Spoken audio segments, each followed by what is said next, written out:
Hi friends, welcome to Pratap G tech. നമ്മൾ ഇന്ന് പറയാൻ വന്നൊരു ടെക് അപ്ഡേറ്റ് ആണ്. ഒന്നിലധികം വാർത്തകൾ ഒരു വീഡിയോയിൽ. ആദ്യം തന്നെ വിവോയുടെ AR ഗ്ലാസിനെ കുറിച്ച് പറയാം. AR ഗ്ലാസ് ഇത് ഇത്തിരി ആർട്ടിഫിഷ്യൽ ഇൻ്റലിജൻസ്, അതേപോലെ ഓഗ്മെന്റഡ് റിയാലിറ്റി, ഇതിൻ്റെയൊക്കെ ഒരു മിക്സ് ആണ്. മെയിനായിട്ടും ഓഗ്മെന്റഡ് റിയാലിറ്റി തന്നെയാണ്. അതാണ് AR ഗ്ലാസ് എന്ന് പറയുന്നത്.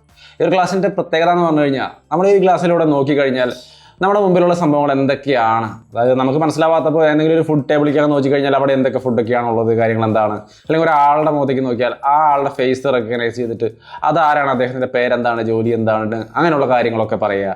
അങ്ങനത്തെ ഒരുപാട് കാര്യങ്ങൾ നമ്മൾ കാണുന്നതിന് നമുക്ക് തന്നെ വിശകലനം ചെയ്ത് തരുന്ന, അതൊക്കെ വിശകലനം ചെയ്ത് എഴുതി കാണിക്കുന്ന ഒരു പ്രത്യേകതരം ഗ്ലാസ് ആണത്. അതിൻ്റെ ഒപ്പം തന്നെ ഫോണിൽ വരുന്ന മെയിൽ, മെസ്സേജ്, അതൊക്കെ നമുക്ക് നമ്മുടെ മുമ്പിൽ കാണാൻ സാധിക്കും. ആ കണ്ണിൻ്റെ മുമ്പിൽ തന്നെ, ആ കണ്ണടയുടെ മുമ്പിൽ നമുക്ക് കണ്ണടയെ കൂടെ നോക്കുമ്പോൾ ഡയറക്റ്റായിട്ട് നമ്മുടെ മുമ്പിൽ ഇങ്ങനെ എഴുതി കാണിച്ചുകൊണ്ടിരിക്കും. നമുക്കതിലൂടെ നോക്കാം, റിപ്ലൈ കൊടുക്കാം, എല്ലാ സംഭവങ്ങളും നമുക്ക് അവിടെ തന്നെ സാധിക്കുകയും ചെയ്യും. അപ്പോൾ അങ്ങനെ ഒരുപാട് ഇന്നോവേറ്റീവായ സംഭവങ്ങളൊക്കെ ഉൾപ്പെടുത്തിക്കൊണ്ട് അതിൻ്റെ ഒരു സംഗതി ഇവിടെ കാണിച്ചിരിക്കുകയാണ്, ഡെമോ കാണിച്ചിരിക്കുകയാണ്, ഈ പറയുന്ന AR ഗ്ലാസിൻ്റെ ഡെമോ. അതിൻ്റെ വീഡിയോ, ആ ഒരു സംഭവം എത്രത്തോളം എഫക്റ്റീവ് ആണെന്നുള്ളതിൻ്റെ ഒരു വീഡിയോയും അവർ കാണിച്ചിട്ടുണ്ട്. ആ വീഡിയോയുടെ ലിങ്ക് ഞാൻ ഡിസ്ക്രിപ്ഷനിൽ കൊടുക്കുന്നുണ്ട്, വേണമെങ്കിൽ ഒന്ന് കണ്ടു നോക്കാം. വളരെ ഇൻട്രസ്റ്റിംഗ് ആയ കുറേ സീനുകളാണ് നമുക്കതിൽ കാണാൻ സാധിക്കുന്നത്. ഇപ്പോൾ ഈ AR ഗ്ലാസിൻ്റെ കൂട്ടത്തിൽ തന്നെ 120 വാട്ട് ഫാസ്റ്റ് ചാർജിങ് നമ്മൾ ഓൾറെഡി പറഞ്ഞതാണ്. ആ ഒരു സംഭവം അവർ അവതരിപ്പിച്ചിട്ടുണ്ട്. അതേപോലെ തന്നെ 5G ഫോണും അവർ അവതരിപ്പിച്ചിട്ടുണ്ട്. അപ്പോൾ വിവോയുടെ ഇന്നോവേറ്റീവായ കുറച്ച് സംഭവങ്ങൾ ഈ മൊബൈൽ വേൾഡ് കോൺഗ്രസിൽ അവതരിപ്പിച്ചിട്ടുണ്ട്. അതിൽ എനിക്ക് ഏറ്റവും ഇൻട്രസ്റ്റിംഗ് ആയിട്ട് തോന്നിയത് ഈ AR ഗ്ലാസ് ആണ്. ഇനി അടുത്ത ന്യൂസ് എന്ന് പറയുന്നത് വാവയുടെ ബാൻ, അതായത് അമേരിക്കയുടെ അല്ലെങ്കിൽ ഗൂഗിളിൻ്റെ ആക്സസ് വാവെ ഫോണുകളിൽ നഷ്ടപ്പെടുകയാണ്, അല്ലെങ്കിൽ ഹോണർ ഫോണുകളിൽ നഷ്ടപ്പെട്ടിരിക്കുകയാണ്. ഭാവിയിൽ നഷ്ടപ്പെടാൻ പോവുകയാണ്. എന്തായാലും ആ ഒരു ബാൻ വന്നതോടുകൂടി അങ്ങനെയാണ് നമ്മൾ കേട്ടുകൊണ്ടിരുന്നത്. നമ്മുടെ ഫോണുകൾക്ക് അപ്ഡേറ്റ് കിട്ടില്ല, എടുത്തവരൊക്കെ പെട്ടുപോയി, ഇനിയിപ്പോൾ എടുക്കാൻ പോകുന്നവർ എടുത്താൽ പ്രശ്നമാവുമോ എന്നൊക്കെ ആ ഒരു ടെൻഷൻ, കൺഫ്യൂഷൻ, ഒരു അൺസർട്ടനിറ്റി ഉണ്ടായിരുന്നു ഈ ഒരു മേഖലയിൽ. ആ ഒരു പ്രശ്നത്തിന് പരിഹാരമായി. കഴിഞ്ഞ ദിവസം G20 കോൺഫറൻസിനകത്ത് അമേരിക്കൻ പ്രസിഡന്റും ചൈനീസ് പ്രസിഡന്റും തമ്മിലുള്ള ഒരു കമ്മ്യൂണിക്കേഷനിൽ ഈ ഒരു പ്രശ്നത്തിനൊക്കെ പരിഹാരമായി. അവരുടെ കാര്യങ്ങളൊക്കെ സംസാരിച്ച് ഡീൽ ചെയ്തതിന് ശേഷം ഈ ഒരു ബാൻ അങ്ങ് മാറ്റുന്നതായിട്ടാണ് അമേരിക്കൻ പ്രസിഡന്റ് ഡൊണാൾഡ് ട്രംപ് അറിയിച്ചിരിക്കുന്നത്. അപ്പോൾ ആ ഒരു പ്രശ്നത്തിന് പരിഹാരമായി. ഇനി ഗൂഗിൾ അപ്ഡേറ്റും കാര്യങ്ങളൊക്കെ നമ്മുടെ ഫോണുകളിലേക്ക് നോർമലായിട്ട് വരും. വാവേ ഹോണർ ഫോണുകളൊക്കെ ഇപ്പോഴത്തെ സ്ഥിതിക്ക് വാങ്ങിക്കാവുന്ന കണ്ടീഷൻ തന്നെയാണ്, യാതൊരു പ്രശ്നവുമില്ല. പ്രശ്നങ്ങളൊക്കെ സോൾവ് ആയി എന്നുള്ളതാണ് ഇപ്പോഴേക്ക് നമുക്ക് മനസ്സിലാക്കാൻ കഴിഞ്ഞിട്ടുള്ളത്. അപ്പോൾ വാവയുടെ ബാൻ അവസാനിച്ചു. പിന്നെ ഒരു സംശയം സ്വാഭാവികമായിട്ടും തോന്നാം, നാഷണൽ സെക്യൂരിറ്റി ത്രെട്ടാണ് ഈ ഡിവൈസുകളെല്ലാം എന്ന് പറഞ്ഞ് നടത്തുന്നതെന്നും, ഒരു മേശയുടെ അപ്പുറം സംസാരിച്ചാൽ തീരാവുന്ന ഒരു പ്രശ്നമായിരുന്നോ? അത്രയും ഉണ്ടായിരുന്നുള്ളൂ ഈ പ്രശ്നം?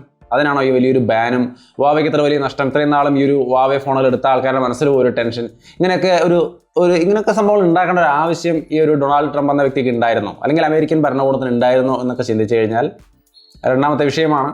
എന്താണ് അതിൻ്റെ ആൻസർ എന്നുള്ള കാര്യം നിങ്ങൾ തന്നെ കമൻറ്റ് വഴി രേഖപ്പെടുത്തുക. അപ്പോൾ എന്തായാലും ബാൻ അവസാനിച്ചു. ഇനി അടുത്തൊരു വിഷയം എന്ന് പറയുന്നത് വിവോയുടെ Z1 Proയെ കുറിച്ചാണ്. അതിൻ്റെ ഓൾറെഡി ഡെഡിക്കേറ്റഡ് വീഡിയോ ഞാൻ ചെയ്തിട്ടുണ്ട്. എല്ലാ സ്പെസിഫിക്കേഷൻ നമുക്കറിയാം. എങ്കിലും കുറച്ചും കൂടി ക്ലാരിറ്റിയും കാര്യങ്ങളും പ്രൈസും എല്ലാം തന്നെ വരുന്ന ജൂലൈ 3-ാം തീയതി അത് ലോഞ്ച് ചെയ്യുമ്പോൾ ക്ലിയർ ആയിട്ട് അറിയാൻ കഴിയും. വരുന്ന ജൂലൈ 3-ാം തീയതിയാണ് അതിൻ്റെ ലോഞ്ച്. അതുപോലെ ഷവോമിയുടെ CC9 ആ ഒരു ഫോൺ ജൂലൈ 2-ാം തീയതി ലോഞ്ച് ചെയ്യാൻ പോവാണ്. CC9 അതിനെക്കുറിച്ചും ഞാൻ ഓൾറെഡി പല വീഡിയോകളിൽ പറഞ്ഞു കഴിഞ്ഞു. വേറെ ഒന്നുമല്ല, ഒരു 25,000 രൂപ റേഞ്ചിലാണ് ഇപ്പോൾ ആ ഫോൺ വരാൻ പോകുന്നതെന്നാണ് കേൾക്കുന്നത്. 48 മെഗാ പിക്സലിൻ്റെ സോണി IMX 586 എന്ന സെൻസറും, ഒപ്പം തന്നെ 16 മെഗാ പിക്സൽ, അതേപോലെ തന്നെ 12 മെഗാ പിക്സൽ, അങ്ങനെ 3 ക്യാമറ, ട്രിപ്പിൾ ക്യാമറ റിയർ സൈഡിൽ, ഫ്രണ്ടിൽ ഒരു 32 മെഗാ പിക്സലിൻ്റെ സെൽഫി ക്യാമറയും. മെയിൻ അട്രാക്ഷൻ അതൊക്കെയാണ്. അപ്പോൾ ഈ കാര്യങ്ങളൊക്കെ കൂട്ടിച്ചേർത്തുകൊണ്ട് ഒരു ക്യാമറ സെൻട്രിക് ഫോണായിട്ട് സ്നാപ്ഡ്രാഗൺ 730ഉം 4000 അടുത്ത് വരുന്ന 3940 mAh ബാറ്ററിയും, in display finger print sensor അടക്കം വെച്ചുകൊണ്ടുള്ള AMOLED ഡിസ്പ്ലേ അടക്കമുള്ള ഫോണാണ് ഈ പറയുന്ന CC9. അതിന് CC9E എന്ന് പറഞ്ഞുകൊണ്ടൊരു ചെറിയ വേരിയൻറ്റും കാണും. 25,000 രൂപയാണ് ഇപ്പോൾ ഈ പറയുന്ന CC9 എക്സ്പെക്ട് ചെയ്യുന്നത്. 15,000 അല്ലെങ്കിൽ 17,000 രൂപ റേഞ്ചിലാണ് CC9Eയുടെ വില പ്രതീക്ഷിക്കുന്നത്. എന്തായാലും ഇത് ജൂലൈ 2-ാം തീയതിയാണ് ലോഞ്ച് ചെയ്യാൻ പോകുന്നത്. പിന്നെ 1-2 കാര്യങ്ങൾ നമ്മുടെ ഇന്നത്തെ ന്യൂസിൽ പറയാനുള്ളത്. ഒന്ന്, Realme 3 Proയിൽ 240 frame per second slow motion record ചെയ്യാൻ പറ്റും. അത് അപ്ഡേറ്റോടെ വരുമെന്നൊക്കെ നമ്മൾ കേട്ടിട്ടുണ്ടായിരുന്നു. ഒരുപാട് സുഹൃത്തുക്കൾ അത് ചോദിച്ചിരുന്നു. ഈ വരുന്ന ലേറ്റസ്റ്റ് സെക്യൂരിറ്റി അപ്ഡേറ്റിലൂടെ ആ ഒരു ഓപ്ഷൻ നമുക്ക് അവൈലബിൾ ആവുമെന്ന് അതിൻ്റെ CEO മാധവ് സേത്ത് തന്നെ കഴിഞ്ഞ ദിവസം ട്വിറ്ററിലൂടെ അറിയിച്ചിട്ടുണ്ട്. അപ്പോൾ ആ ഒരു ലേറ്റസ്റ്റ് അപ്ഡേറ്റിലൂടെ നമുക്ക് ആ പറയുന്ന 240 frame per second slow motion എന്നുള്ള ഒരു സംഭവം കൂടിയും അവൈലബിൾ ആവുകയാണ്. പിന്നെ വേറൊരു കാര്യം, ആ ഒരു അപ്ഡേറ്റ് ഇപ്പോൾ കിട്ടിയിട്ടില്ലെങ്കിൽ കിട്ടും, വെയിറ്റ് ചെയ്യുക. കിട്ടിക്കഴിയുമ്പോൾ ആ അപ്ഡേറ്റിനകത്ത് ഈ പറയുന്ന 240 frame per second slow motion വരും. അതേപോലെ തന്നെ മറ്റൊരു കാര്യം, റെഡ്മിയുടെ K20 എന്ന ഫോൺ അടുത്ത തന്നെ ഇന്ത്യയിലേക്ക് വരിക. ഈ ഒരു കാര്യം നമുക്ക് പലയിടത്തും ട്വിറ്ററിലും മറ്റൊക്കെ ആയിട്ട് നമുക്ക് സൂചനകൾ കിട്ടുന്നുണ്ട്. അപ്പോൾ ട്വിറ്ററിലൂടെയും മറ്റും നമ്മൾ അറിയുന്നത് K20യുടെ കാര്യമാണ്. K20 Proയുടെ കാര്യം ആരും ഒന്നും മിണ്ടുന്നില്ല. അതെന്താണ് K20 Proയുടെ കാര്യം മാത്രമൊന്നും പറയാത്തത് എന്നുള്ളത് എനിക്ക് അത്ര വ്യക്തമല്ല സംഗതി. എന്തായാലും K20 വരുന്നുണ്ട്, 20,000 രൂപ റേഞ്ചിലാണ് അതിൻ്റെ പ്രൈസ് എന്നൊക്കെ നമുക്കറിയാം. K20 വരാൻ പോകുന്നുണ്ട്. സ്നാപ്ഡ്രാഗൺ 730 വെച്ചുകൊണ്ടാണ് ആ ഒരു ഫോൺ അടുത്ത് തന്നെ ലോഞ്ച് ചെയ്യുമെന്ന് പറഞ്ഞുകൊണ്ട് അവർ ട്വീറ്റ് ചെയ്യുന്നുണ്ട്.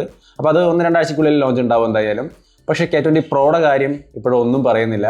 നമുക്ക് നോക്കാം എന്താണ് അതിൻ്റെ കാര്യങ്ങൾ കൂടുതൽ അറിയുന്നതിനനുസരിച്ച് അടുത്ത വീഡിയോകളിൽ നമ്മൾ അപ്ഡേറ്റ് ചെയ്യാം. അപ്പോൾ എന്തായാലും ഇന്നത്തെ ടെക് അപ്ഡേറ്റ് എന്നൊരു വീഡിയോ ഇവിടെ അവസാനിപ്പിക്കുകയാണ്. വീഡിയോ ഇഷ്ടപ്പെട്ടാൽ ലൈക്ക് ചെയ്യാം, ഒപ്പം തന്നെ നമ്മുടെ ചാനൽ ഇഷ്ടപ്പെട്ടാൽ സബ്സ്ക്രൈബ് ചെയ്യാം. സബ്സ്ക്രൈബ് ചെയ്യുമ്പോൾ മറക്കാതെ ആ ബെൽ ബട്ടൺ ഈ രീതിയിലൊന്ന് എനേബിൾ ചെയ്ത് വയ്ക്കാം. വീണ്ടും മറ്റൊരു ടെക് വീഡിയോ ആയിട്ട് കണ്ടുമുട്ടാം. ബൈ.